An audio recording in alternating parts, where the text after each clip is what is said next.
Good morning, everybody. My name is Tatiana Shalepko. I'm Cambridge University Press ELT consultant, and you can also see Anne Robinson. You've seen her in April, I guess. We were talking about listening skills for young learners, but today we are going to talk about teenagers with Anne Robinson. And yes, and welcome to Cambridge Back to School Online Experience. This is the webinar series from Cambridge University Press, Cambridge Assessment English, and the Linguist Company, organized specifically in August every year. It's usually live sessions, but this time, well, this time we have everything online. So we hope you will anyways enjoy today's session at 10 o'clock with Anne Robinson, and later on at 12 o'clock there will be a session from Cambridge Assessment English. And I'm checking the question box to see who's here. I've got hello from Kropivnitsky, hello from Kamianka. Okay, good morning, everyone. Great to see you. Hello from Kiev, from Lochwitza. Okay, looks like Dnipro, great. Looks like it's all visible, audible, and beautiful. All right, so before we move to the webinar, I will just remind you that Cambridge University Press works in Ukraine together with the Linguist Company, and this is 10 years of successful collaboration in Ukraine. And what we suggest for Ukraine from the Linguist Company and from Cambridge University Press is the Educational Partner Program. For example, it's not the only thing we're doing. Yesterday we were talking about all the projects we are doing for New Ukrainian School, and now I will just remind you that there is such a loyalty program working in Ukraine for 4 years. Now it's in 20 regions, and we've got 33 educational partners. Among them, there are state schools, universities, private language schools, and these numbers are changing every month. So if you are interested in becoming Cambridge University Press educational partner, please contact me. I will give you my contact details a little bit later.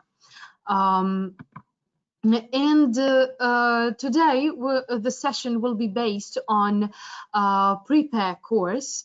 Prepare, it's for English meets exams, as Cambridge official exam preparation publishing says. Why we are talking about this course? This is the most, I'd say, the most comfortable course to work on, starting from the 5th form and finishing with the 11th form as we have it in Ukraine, because there are 7 levels for 7 years, and we start with A1 and finish with B2. So the main idea of the course is that there are two books for an exam. There are pre-exam level books 2, 4, and 6 with less exam tasks, but maybe more life skills, more interactive activities, and exam tasks in level 3, 5, and 7 are more visible. The book is more focused on exam preparation, and it's not only about Cambridge exams, but also about our state exam in the 9th grade and the external, independent external examination in the 11th form. So with Prepare, you will be able to develop your students' lexical, grammatical experience but also in the second edition, all the tasks are more personalized, and they start with about you sections, finish with talking points, so there is more interaction in both exam and pre-exam levels. There are more relevant topics in the second edition, and all the texts are really engaging and catching for students, more interesting for students. And not only this, you know that there is Cambridge English Corpus, which is a huge database designed together with Cambridge Assessment English, and all the information that Cambridge Assessment English receive from exams is put into this database, analyzed, and all the common mistakes come from there. So it's not just because the authors think it's a common mistake, but there is a huge research team who help designing these books, and all of the information is based on deep insights, deep research. In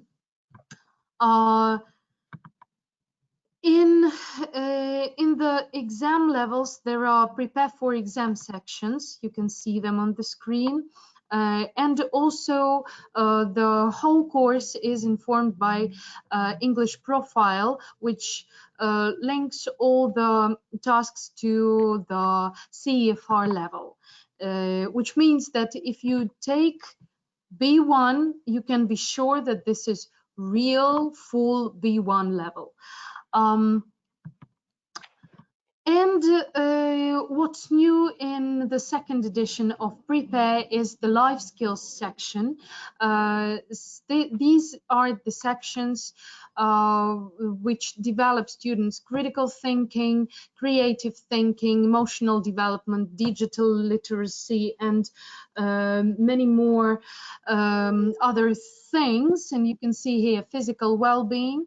And in the end, at the end of each life skills section, there is a project for students to work in teams to develop their collaborative competency.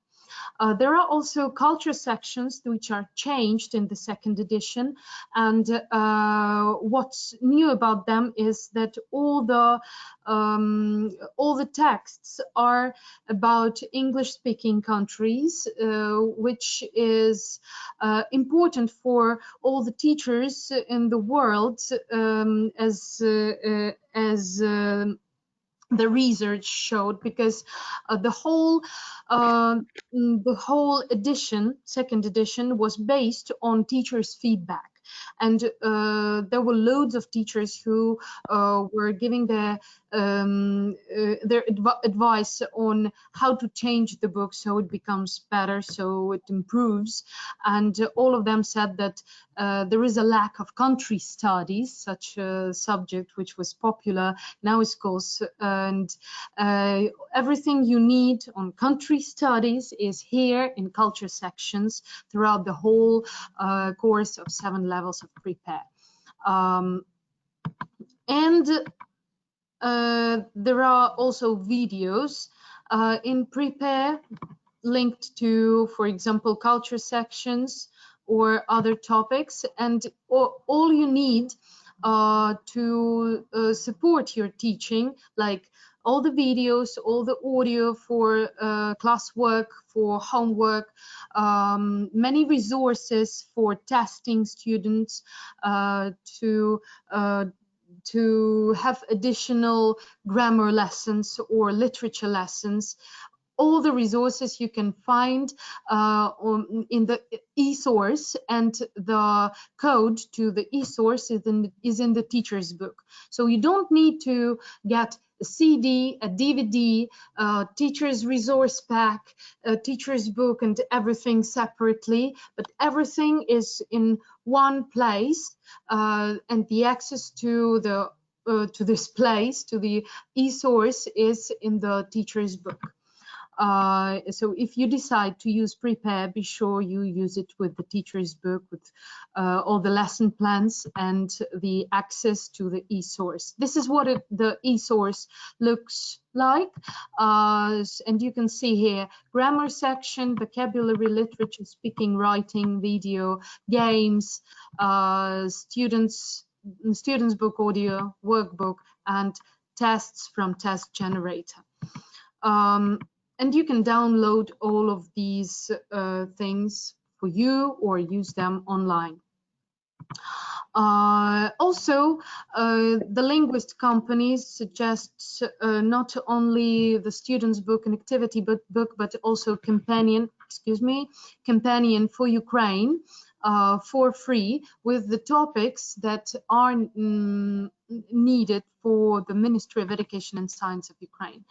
And the first edition of Prepare is now cheaper, and you can ask your manager, the sales managers in the linguist company to help you to find out what's available from Prepare first edition. Also, if you're preparing students for exams, you can check compact and complete courses which are more exam based and more preparation is integrated there. For more information, you can contact me or our representatives from the linguist company. And for those who also work in the first, second, and third grade, please make sure you've seen this platform and you've passed the second module there, which is called Documents. This is the platform designed by the Ministry of Education and Science of Ukraine, British Council, Cambridge University Press, and Cambridge Assessment English for new Ukrainian school teachers. And, oh, excuse me, there are 3,000 teachers who received their 5-hour certificates now. This is the old number. So make sure you checked out what's there on the platform. It's not only about this 5 hours module, but also mapping resources and other useful materials from British Council, Cambridge University Press, and Cambridge Assessment English that you can find and use for your teaching either online or offline. And for those who work with Cambridge materials, there is be ready for anything with Cambridge campaign, and there is some additional support available for remote teaching. And to find out more, please contact me again, or your representative from the linguist company. You can also find how to teach remotely with any Cambridge course at cambridge.org, and the one for Ukraine, Quick Minds for Ukraine, you can find this guide at Publishing Linguist UA. For more details, email me, and the final thing I want to mention is the certificates. You will receive your certificates automatically in the thank you letter within a few days after the webinar, so be sure to check not only incoming letters but also junk mailbox. It might get there. There will be some useful links in your thank you letter, and enjoy the webinar with wonderful Anne Robinson, who's been here in Ukraine once, and I really hope that we will finally have live seminars for teachers, and you will come once again to Ukraine, because these seminars were amazing. I think, oh, you've been twice to Ukraine, right? Yes. Yes, once in once in spring and another time in November. And I hope once you will come when it's not snowy, not rainy, finally, when it's good weather, and we will have a great walk before some of the seminars. So Anne Robinson, teacher trainer, certified teacher, the author of Cambridge University Press materials such as Fun 4 series and Fun Skills, right? Yeah. And just a great speaker, great presenter. I'm sharing the screen with you, so. Okay, I'll tell you what I need, Tanya. For some reason, I can't see the chat box. My chat, let me just try now that you've passed it over to me. I can't see what the participant, oh, wait a minute, let me try this. Nope, I don't seem to be able to see the chat box. Well, if there are questions, I can read them out for you. Okay, well, it's just that, well, the only thing I was going to, there's some points where I was going to ask them to put their ideas into the chat box. So I don't know whether... I will read them out. I will jump in and read them out. Okay, right, perfect. Thank you. Okay. Good luck. Enjoy thank you.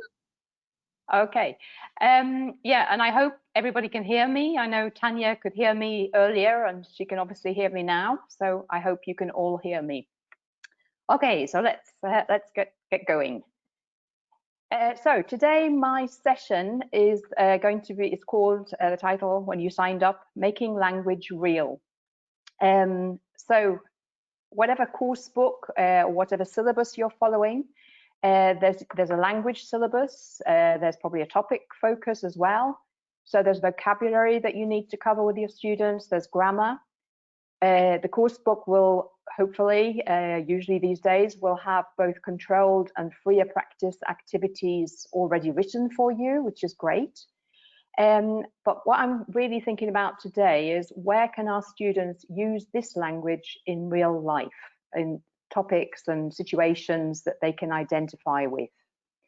And we'll be looking especially at some sample activities, and I'll be looking at how we can extend them for further language practice and for students to see that this language is relevant. Okay, so to start with, I'm showing you this, my slide here. So I've taken 4 sentences from Prepare Level 3, and they're designed to review 4 different grammar areas. So looking at the 4 sentences, which grammar points do you think these are designed to review? So what's been the grammar focus of the first 4 units here? And Tanya, I will need you to read this out then.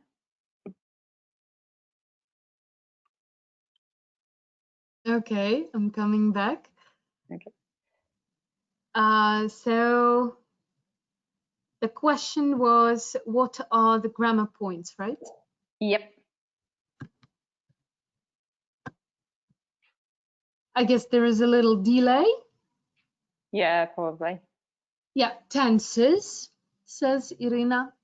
Okay, so which tenses, Irina? Present simple and present continuous. Yep. And what else? What else? I think it's coming. It's usually like there is, there are. Uh-huh.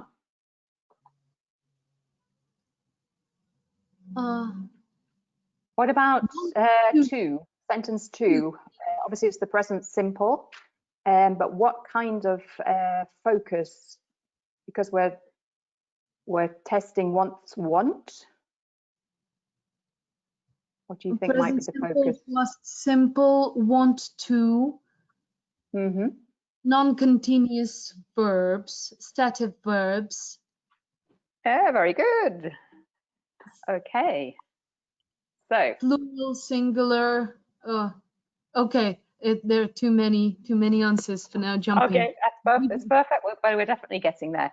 So you can see this is the contents spread of the first 4 units of Prepare 3.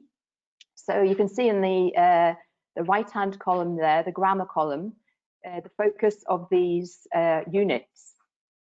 Interestingly, I mean, there are, isn't listed there. I wonder whether that's more of a perhaps, although I can't see any topic link really to the units, okay? But yeah, we've got a spread of grammatical areas, grammatical points here that are being tested in this very short, concise exercise. So what I wanted to do was to think, right, you've got this kind of exercise probably in a lot of your course books. So how can we use them further, and how can we make them more personally relevant for our students? Okay. Can you still see me? Or it doesn't matter if you can't, but it's not the end of the world, but I can't see myself anymore. Is that right, Tanya? Or is it because I'm looking at my slide? We can see you. That's okay, good. Perfect. Thank you. Perfect. Okay, so ways that you can very simply extend these kind of activities and make them more relevant. Make the sentences true for you. Okay, so I like to watch tennis matches because I play tennis too. Of course, everyone, like me, everyone wants to have more friends. The weather was really hot yesterday, and I also went to the beach. In my town, there are a few shopping centres and a few sports centres. Okay, so make the sentences true for you. If these sentences are not really very personal, as it were, and you weren't giving away any personal information, but sometimes course books ask them to share quite personal information. And if you've got a student who maybe doesn't want to share or feels embarrassed about sharing that, they could make the sentences true for someone else, someone in their family, a famous person, another student in the class, you, the teacher. Okay, so we can vary the way that we do this and make them less personal if we want to. And also it's actually quite nice because it's imagination, isn't it? Now, why? All right. Okay, so 3 more ideas. Change 2 to 4 words in every sentence. Change the conjunction in sentences 1 and 3.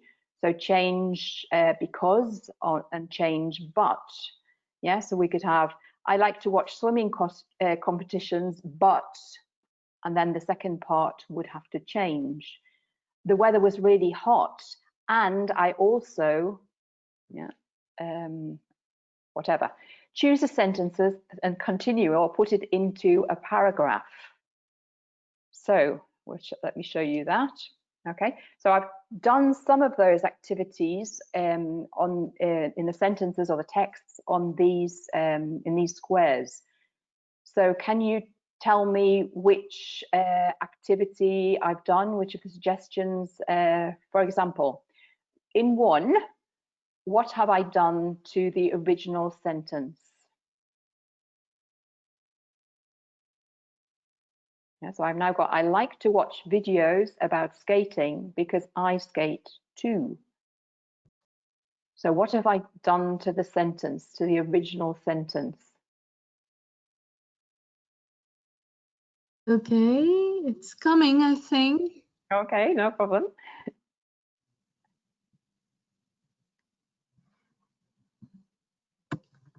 So what has been done to the original sentences?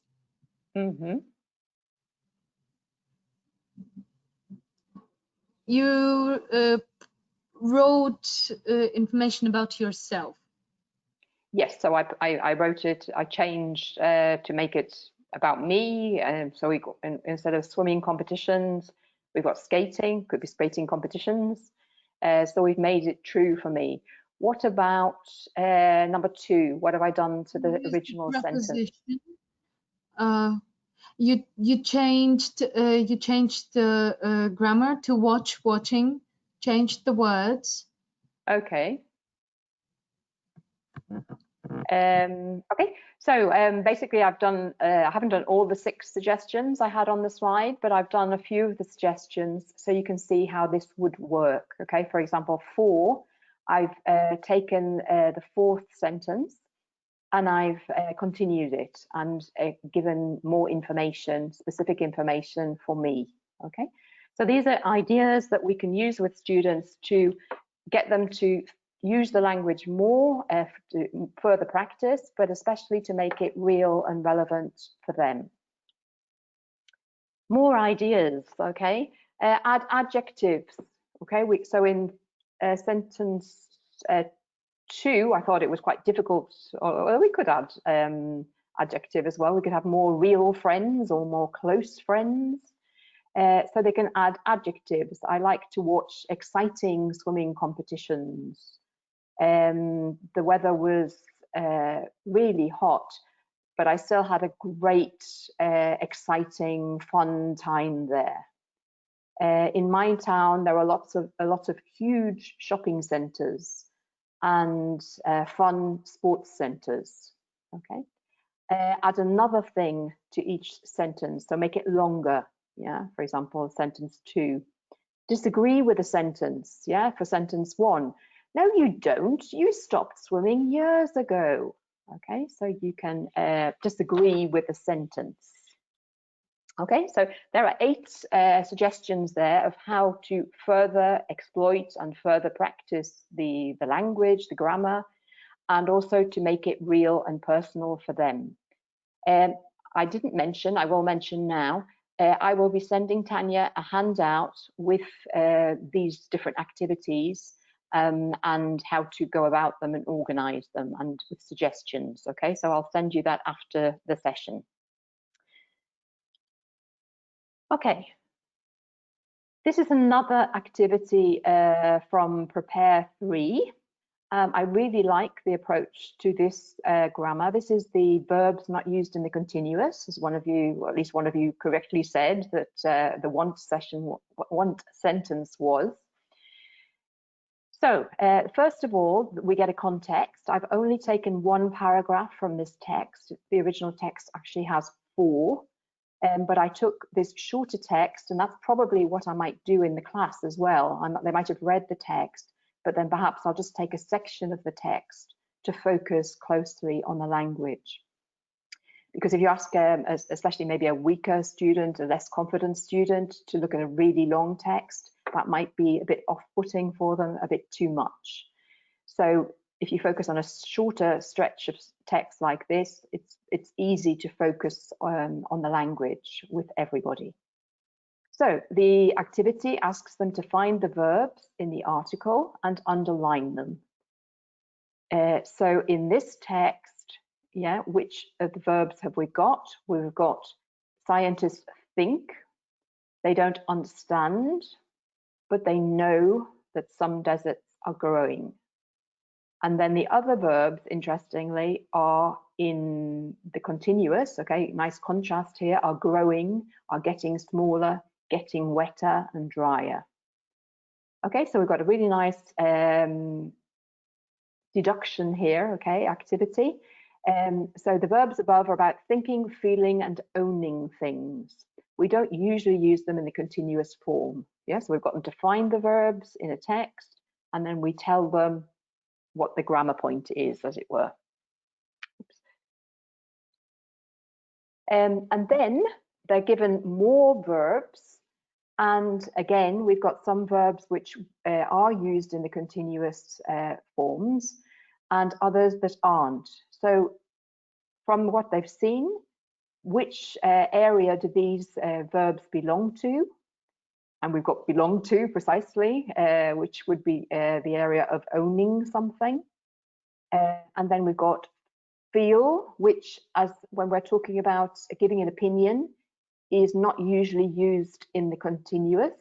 But if you're talking about happy, sad, how are you feeling? It is. So feel, when it's a non-continuous verb, how do you feel about vandalism? Yeah, would be what do you think about? So when it has that meaning, it's not used in the continuous. Okay, So we've given them some examples in context. We then get them to do some a cognitive activity to think about these verbs and what they mean, and which category would they belong to. So again, how can we personalize this? So you've circled the verbs in this box and in the text, and get them to write sentences. In this case, I wrote about the same theme about football. And so I belong to a football team, I want to be a professional footballer, etc. Okay, so all of the verbs I circled. My challenge to my students is write sentences about you and use all the verbs that you circled. Okay, so I'm getting them to write their own real personalized sentences about one topic. Okay, you could let them make their sentences, write their sentences about lots of different topics, but an added challenge is to keep it to the same topic. And then what could we do? Okay, I'd suggest get them to write the sentences on a piece of paper, or if you're online, it could be in a little document, an attachment that they can send you perhaps, or share with you in the chat box. And then I'd give different students different people's sentences. They can try and guess who they think wrote the sentences. Or I could take, for example, these sentences. You start reading the sentences from the last sentence backwards.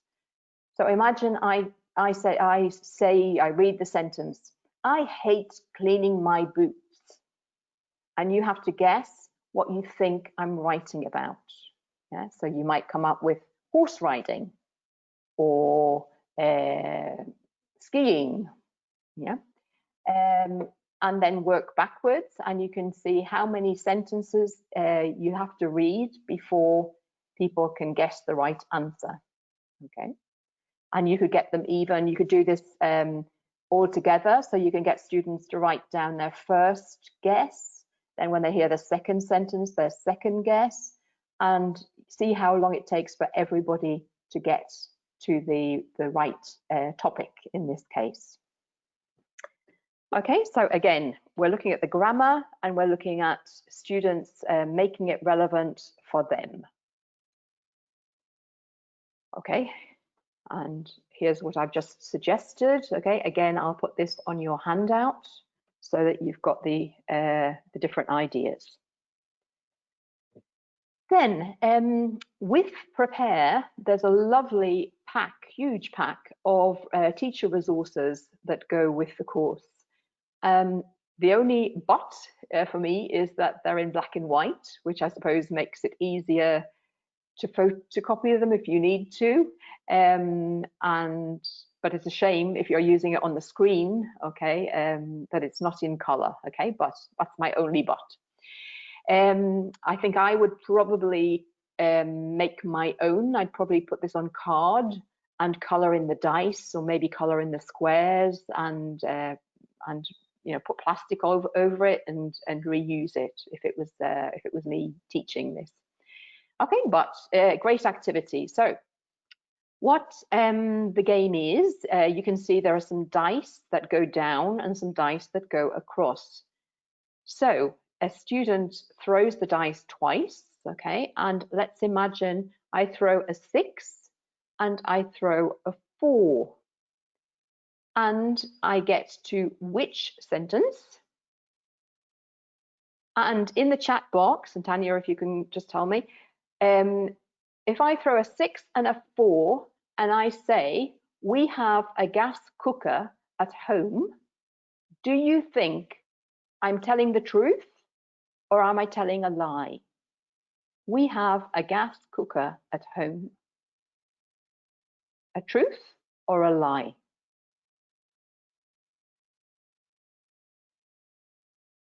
Okay, I'm back here, but I don't see any answers yet. Okay, no, it's obvious. I mean, there's a time lag between me and you, and then Yeah. It's always funny how you think it's real time, but okay. We've got one truth, one lie, two lies.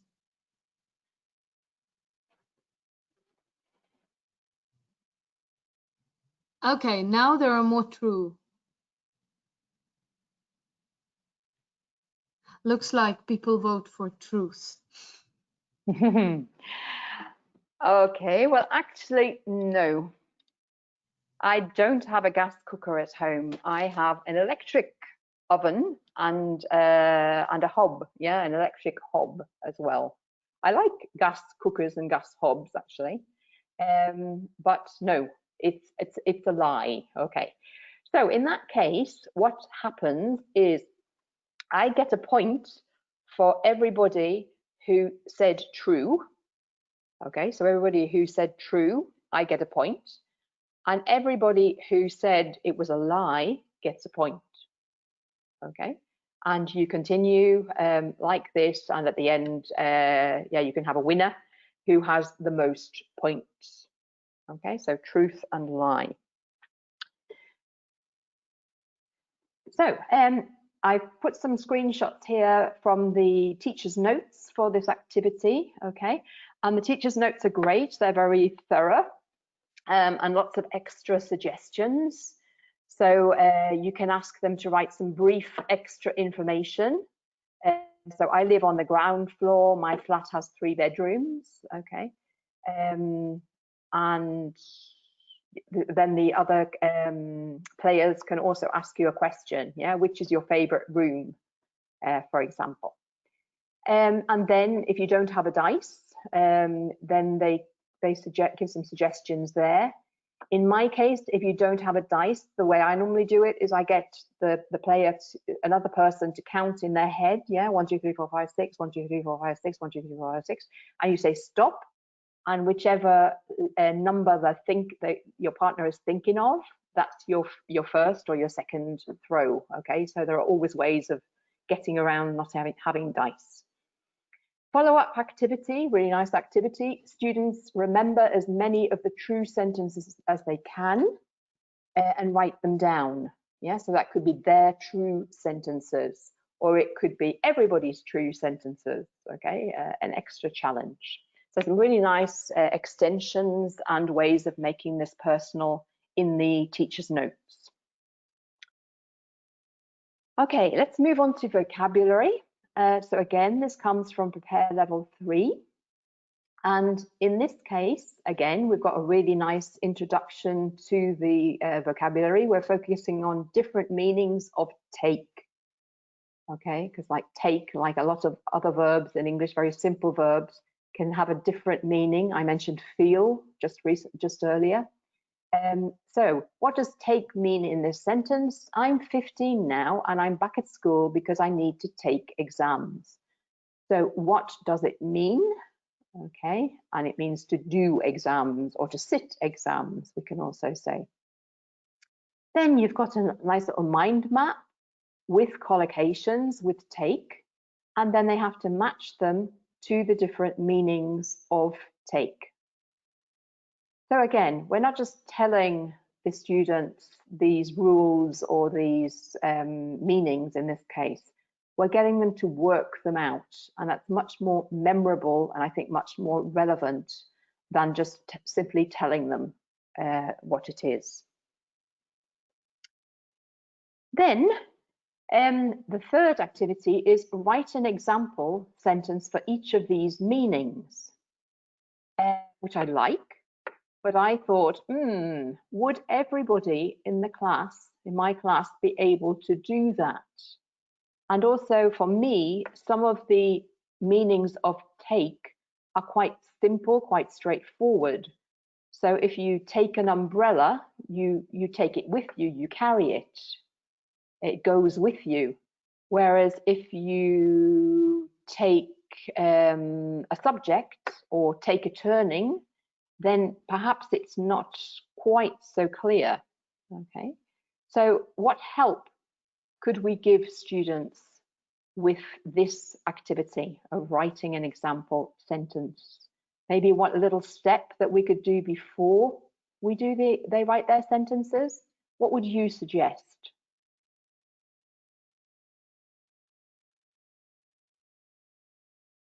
Okay, I'm back again. Mm-hmm.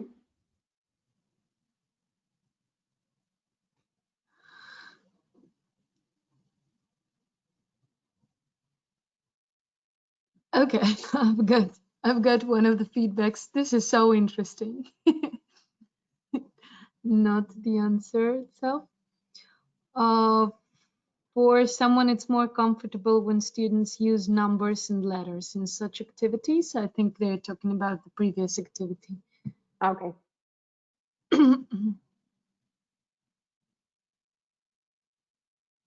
Discussing meanings of collocations.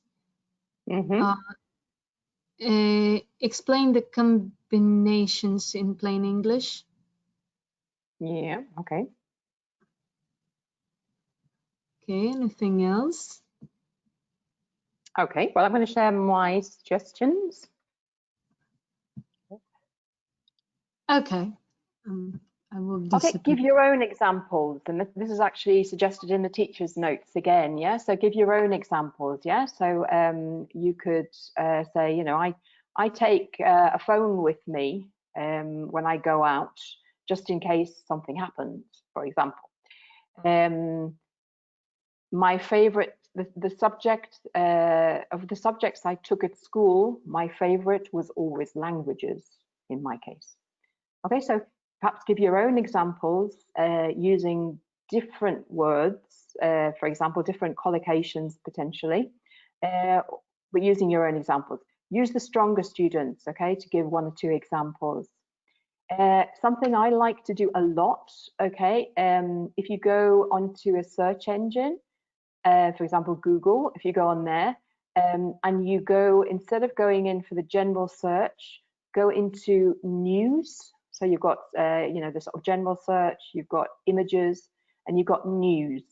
If you go into news and you put in a collocation, you'll get the latest examples of somebody using that language. Very, very interesting. I used it when I was writing the advanced exam booster to get real life examples. So again, your students could go online and search for examples of these collocations.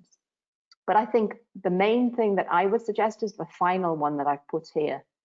So before you get them to write their own example sentences, work on how generative, how many different things can we collocate take with, depending on the meaning. So probably the one you can use most is, and it's quite easy, to take a plane, to take a train, to take a bus, yeah, and for example, to take photos and to take pictures. It's not, it's that you can't really generate any other collocations with that particular collocation. To take an umbrella, what other things do you take with you when you go out? Okay, and get them to think about things that, you know, you carry in your school bag or your handbag or your sports bag. Okay, subjects, get them to think about the different subjects they study at school. And I think the one that I really would focus on at this stage, at this level, would be to take the turning. Okay, so what other things can you take? Yeah, you can take a road, you can take a right, a left, you can take a path, you can take a route. Okay, so that one for me would be the one that I think students would probably need the most help with, and that's what I'd do before I got them to write their sentences. Okay, just to make sure that they realize that they're very useful, generative, but some of them collocate with more words than others.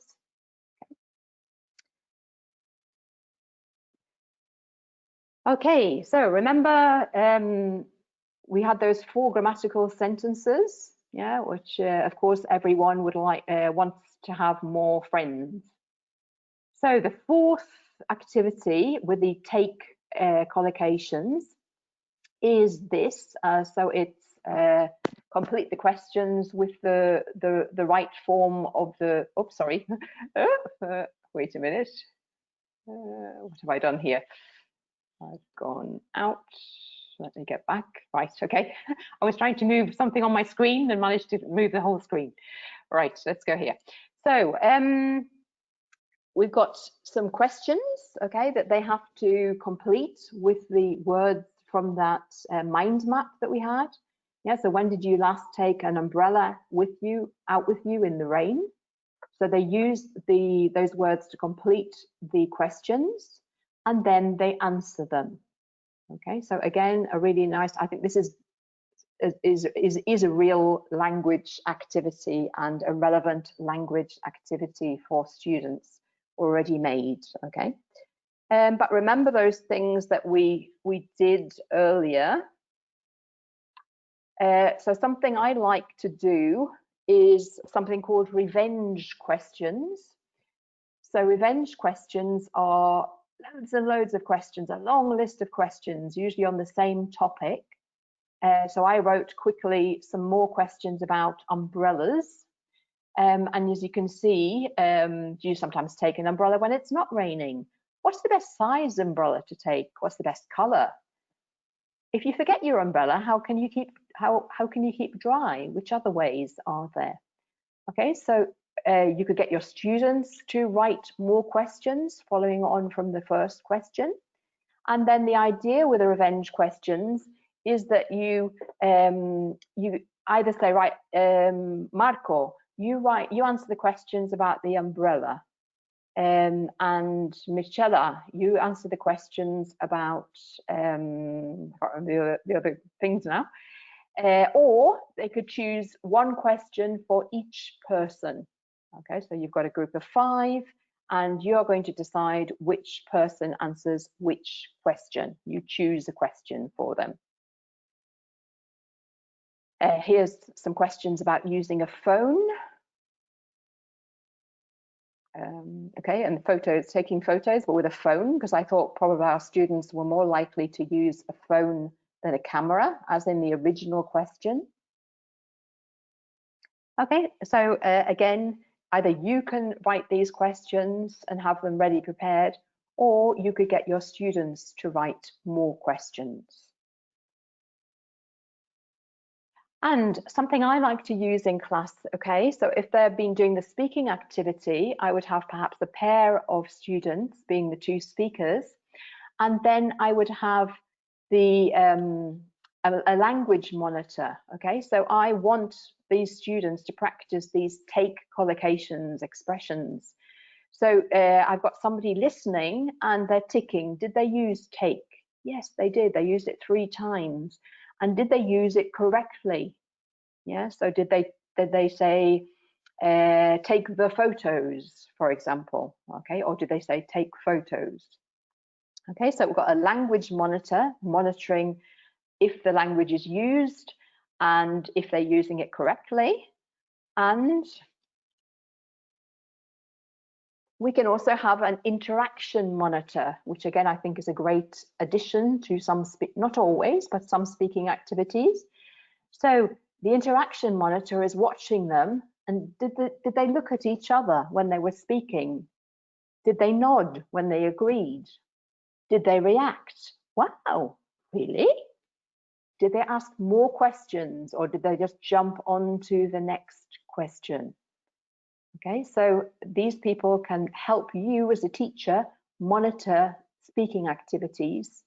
And I think very relevant when you're thinking about preparing for exams, where they have to demonstrate the language that they know, and they have to, or they should, interact. So good way of monitoring these things. And they can obviously, at the end, give feedback. Okay, I'm going to look at a couple more areas of language activities. So this comes from the life skills, which Tanya mentioned is like a new feature in the Prepare books. And it's did you know? So we've got 3 facts about language and about children. So babies can learn any language. No language is more difficult than another. Most children say their first words between 11 and 14 months old. And a boy from the USA spoke his first words when he was 4 months old and finished secondary school when he was 6 years old. So, students read those. How can we use them in class? So again, Tanya, if you can share the answers, okay, so share the ideas with me. Can you type your ideas into the chat box? How could you use these facts? Okay. How could you use these facts?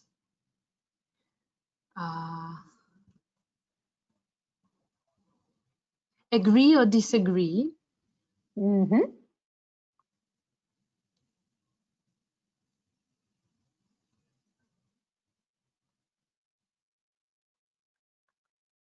True or false? Well. Okay, yes, yeah. We could add another one, perhaps that's false as a sort of distractor. Yeah. And how could they check whether these are true or false? Give their own ideas about themselves on this topic. Exactly. So how old were you when you said your first words? Do you know? Maybe, if you don't know, go and ask one of your parents, perhaps, and they can tell you. Yeah. Yeah. So someone wrote that his son or her son started to talk mama when he was 6 months. At once you personalize this information, I guess. Exactly. Show it on the screen and ask whether it's true or false. Turn it into a quiz and add extra options. Go online to check sentences. Surf the internet to find the answer. Discuss. Excellent. Okay. Yeah, so things like this. Which is the most interesting? Which is the most surprising? Do you agree? Yeah, you've mentioned that. How old were you? How old will you be? Because obviously your students haven't finished secondary school yet. I imagine if they're teenagers. Okay, so how old will they be when they finish school? Find out more facts about languages. Okay, to add to these 3. Find out about another record and share it. Okay, because Michael Kearney is in the Guinness Book of Records for what he did. Find out what Michael Kearney did next after he went to secondary school. Where is he now? I actually did that myself, and he enrolled for university when he was 8, and he finished anthropology 2 years later. He went on a TV game show and won. But these days he lives in Nashville, and he's not at all, famous or on television or in the newspapers anymore. He leads a very quiet life. Okay, so you could get students to find out, or they could write more sentences about Michael, what they think happened next, and then they can compare it with the real thing. And something I like to do sometimes with these things, did you know babies can learn any language? No language is more difficult than another. Okay, so become a television presenter and present it to, it's really fascinating. Okay, and just get them to choose one, okay, or one of the facts, and practice it and present it as if they were a television presenter. Okay, so some simple ways. No previous preparation is necessary, okay, but we can extend these activities and make them relevant and real for our students. Yeah, and students can invent a challenge for another group, okay, so they can think of another, what I mean is by this is another thing to do with these sentences, okay, which could be, I don't know, add 3 words to the sentence, or make it negative. It could be something even as mechanical as that. Okay, on the same page after this, did you know, there is a project which is to find something interesting in English, which could be any of these things on the slide here. a web page, a blog, an article, a book, or something they enjoyed watching. And in their groups, they prepare a short information page, could be an infographic about each idea, and what to include is also suggested. A really nice project. And then the group present their ideas to the class, and they are given some useful expressions to use in their presentation. Okay, so nice little checklists here for them to refer to.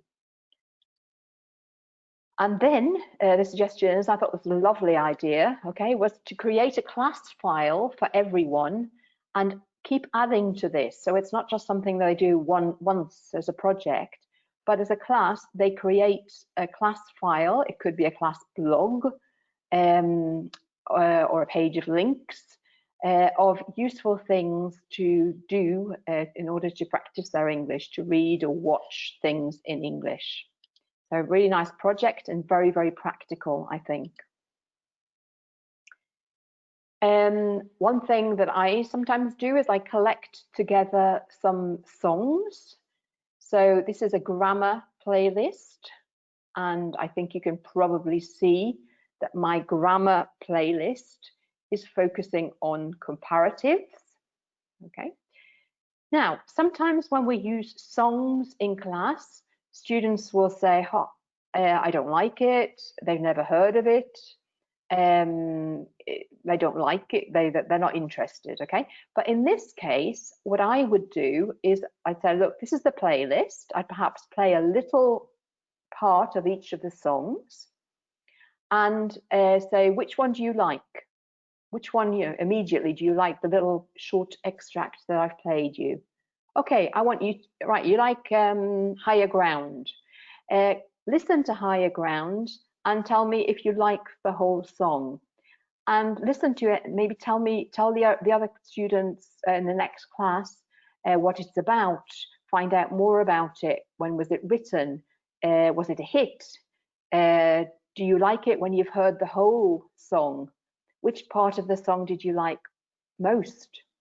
Are there any useful words in the song that you liked? Does the singer sing clearly? Can you understand the words? Okay, because we're thinking about real life skills. So sometimes you might like a song, but you think, well, I don't understand part of the song or very much of the song, because sometimes some singers sing clearer than other singers. Okay, so that's a real life skill. Get them to think about, well, I don't like it because, or I found it difficult to understand because, okay, real life reaction, and then they can share their ideas. They can also add to your playlist, okay? So you can say, can you find another song in English which has a comparative in the title, or has a comparative, has comparatives in the actual song? Perhaps they know a song that maybe doesn't have a title with a comparative, but it does have in the words. Okay, so these are all things we can do real life. Okay, and just to mention, Sonia, I've still got about 4 minutes. I'll just click through this activity. Okay. So this is a key speaking activity, which is also in the speaking pack, which goes with the teacher's resources. So again, thinking about this exam task, do you like these different summer activities? You can get students to think what will be in the 5 pictures that go with a speaking activity. I'm going to click through. So like the board game, unfortunately, they're black and white, but they're still good, I think, very attractive pictures. So the 5 pictures that you thought would be there, are they there? Yes, no, because I thought there would be a hotel, for example. And then, which of these activities do you like the best? Do you prefer to go on holiday to the beach, the country? We've got 3 questions which go with this activity. And again, in your handout, I'll send you these suggestions, okay? So students can add another picture, a 6th picture. Imagine where the picture is and what else. So for example, the picture with the beach ball. What's outside the picture? Well, there's probably quite a long beach. There might be boats on the sea. There'll be probably in each picture there will be presumably somebody taking a photo. Okay, so that person would be outside the picture. The pictures are black and white, so what colors do you think they were originally? Choose another set of pictures. This time it's young children that are talking about summer activities, or it's older people, perhaps retired elderly people. So what activities would they be likely to discuss? Choose 2 pictures and compare them, write a dialogue, tell the story for all of the pictures or one of the pictures, write a diary for the holiday. Okay. So even this kind of exam speaking task, we can extend it and we can make it relevant and give further language practice. Going back to our take, yeah, maybe we've been working on those take collocations. Can you write some questions or sentences with take? Yeah, so somebody took these photos. They took a beach ball to the beach. They took a tent to go camping. Yeah, they took a short route or a long route up the mountain. Okay, so again, setting challenges, mini challenges to use this language that we want them to use. Bucket lists sprang to mind when I saw that activity with the pictures. So again, they could write bucket lists, or you could give them a bucket list like this, and they can choose 5 activities that they would like to do. Okay, so when you're analyzing an activity or even a grammar exercise, think about how your students will feel about it. Is it real for them? Is it relevant? Will everybody be able to do it? Or will some students perhaps need more support before they can do it? How can you personalize it, extend it, or adapt it? Or your students can personalize, extend, or adapt it. And also, can you give them a chance to rehearse before they perform? So we saw some presentations. So the logical thing would be give groups time and the opportunity to rehearse before they give their presentation of their useful resource to the rest of the class.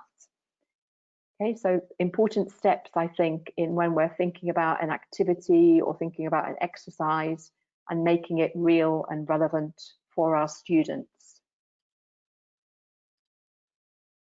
Okay, I've come to the end of my time and the end of my content. As I say, I'll be sharing those ideas in a handout, which I'll send to Tanya.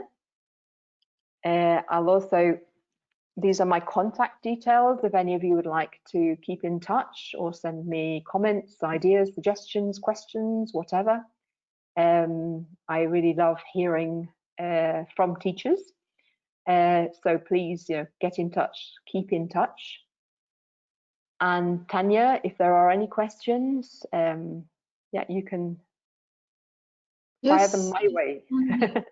So thank you very much, Anne, for such a great webinar. I just have one of the feedbacks. Well, there's quite a few feedbacks. Thank you for smart ideas and making language real. Someone wrote, great book, great webinar. And well, I don't have questions. I've got a lot of thank yous for now. Good. Well, if any questions come to mind afterwards, by all means email me, yeah, and I'll answer. Or you can email Tanya, and Tanya can email me. We've got one question. Let's answer it. So, what do you think about online teaching, and how do you take it? Okay, I think it's got lots of advantages potentially, because like today, okay, I imagine you've got teachers there from all over Ukraine, and probably in a live session they wouldn't all be able to come. So you can actually reach more teachers in this case, and potentially you might be able to reach more students, although it might be the opposite. So the opposite could be that not everybody's got a reliable Wi-Fi connection or a device, because especially when we were under lockdown, you know, you had maybe 4 members of the family and maybe there's 1 computer or 2 computers. And can students all come to class online at the same time is obviously another problem or issue that we have to deal with. The people I've spoken to and been speaking to are saying that they think that their way of teaching is actually going to change anyway as a result. For example, quite a lot of teachers were talking about recording videos for presenting language or for explaining activities and things. And they say that they found that really useful and that their students find it really useful.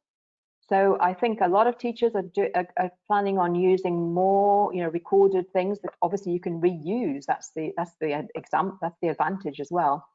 So they're going to use do more things like that. So that could also be an advantage, because then maybe the actual class time you're devoting more to actual practice. Yeah, so I mean, you could send the students, even if you're back in class, you could get them to watch the video before the class, or if they need to revise before an exam, for example, they could again rewatch the video.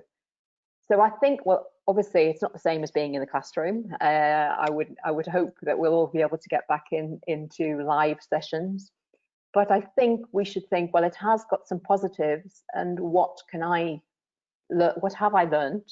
Don't forget what you've learned, and use it. Yeah, take advantage of it, because I think a lot of us, including myself, have been thinking about, you know, moving more things online, but you sort of never have the time, or you don't sit down and do it, but we had to. So I think I've read somewhere that we've online shopping and online education has moved forward 5 years in time.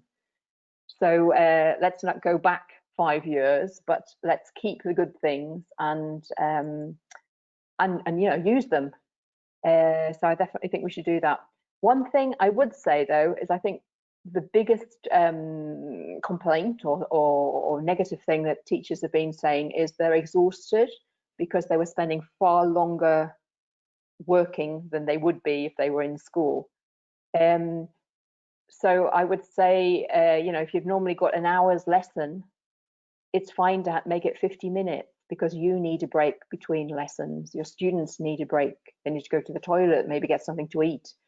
In my Pilates class that I go to, it used to be 55 minutes, but now the class lasts 45, 50 minutes, because they have to sterilize the environment and also just take their masks off, yeah, for 5-10 minutes. So I think if you are teaching online, don't fill the whole hour. You know, you can always set some students something to do after the class or before the next class. But don't exhaust yourself and, you know, be on an hour and then the next class and the next class and the next class. Give yourself a break, because you need it psychologically and physically. That's a great piece of advice. Yeah, that's a good one. Just to make your lessons shorter. Yeah, 5-10 minutes, just so that you've got time to get up and move around, and also, you know, switch your screen for the next class and everything else. Yeah, because if you're working with a different group or you're doing something else with the same group, okay, I think you do need time to set things up, but you just think physically, you know, time to get up and move around. Yeah. Okay, thank you very much. I think it's time to get up and move around. Okay. Yes. Okay, Tanya, I will send you by email the handout in about an hour's time, I think. I've just got to run through it again. And I'll send you it. If it's okay, we will publish it. We will publish it to our Linguist UA and put the information on the Facebook page, as we did last time, because teachers will receive their thank you letters already, so I can't include it there anymore. No problem. No, and that means it's available online, so that's great. Good idea. Okay, thank you very much, and have a great day. And dear teachers, That's a challenging year, but let's try to enjoy the start anyways. Okay. Yep. Thank you, and see you tomorrow at the Herbert Buchter's session, and see some of the teachers today at the Cambridge Assessment English sessions. Bye. Excellent. Goodbye. Bye, everybody. Stay well.